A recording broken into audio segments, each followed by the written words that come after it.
This is why I would not start a property business in 2022. This is not a flex. This is just holes in your pockets. Trust me, I've lost bare jeans. My name is Naeem. I'm a business owner and I have absolutely nothing to sell you. For those of you that don't know me, I quit my job working as a management consultant about a year and a half ago when I was working at KPMG. I started my property business and now I've got about 16 units under management. So you can say I know a thing or two about property. Property is a great way to store your wealth and build your wealth, but I do not believe it's the best way to make cash flow. If you're watching this, I'm going to assume you're broke just like I was. And the one thing you need to do before you even focus on building wealth is that you need to de-link your time from the money that you earn. You need a predictable amount of money, cash flow, that comes in every month so you can have your time back. And then we can use this excess cash flow to build you wealth. But for now, we need to get your freedom back. Number one, property is very hard to scale because it's a physical asset. You might be able to own a bunch of properties in London, but it becomes increasingly difficult to go global. You are restrained geographically. It's a bit like owning a corner shop or owning an online store. One can reach a global audience and sell far larger volume. And the other one is physically constrained by its location. Number two, it requires a lot of capital. And yes, I bootstrapped my whole business, but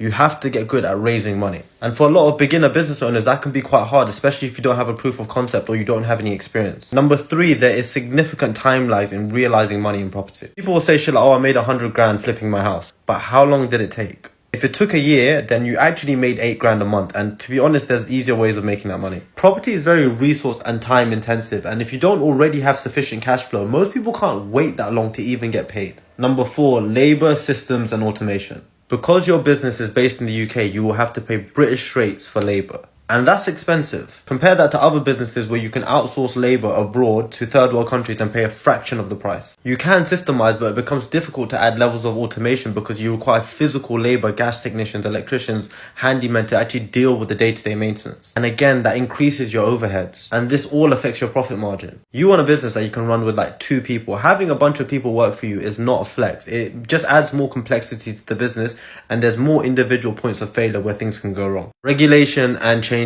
in laws. I won't lie, it's becoming increasingly difficult to be a landlord nowadays. The tax changes are cutting your profits. Energy prices are on the up, so if you run HMOs, that's really cutting into your profit margins. And it's so difficult to evict a bad tenant. And these all become liabilities on your business. To wrap this up and give you guys some hope, you want a business that you can scale globally, that does not require a high amount of capital to get involved, that has high profit margins, a business that you can outsource, systemize and automate, essentially leveraging cheap labor from abroad. And if anything was to go wrong, there is not severe consequences in dissolving or closing down your business. Drop a comment if you want to hear about the new way of doing business.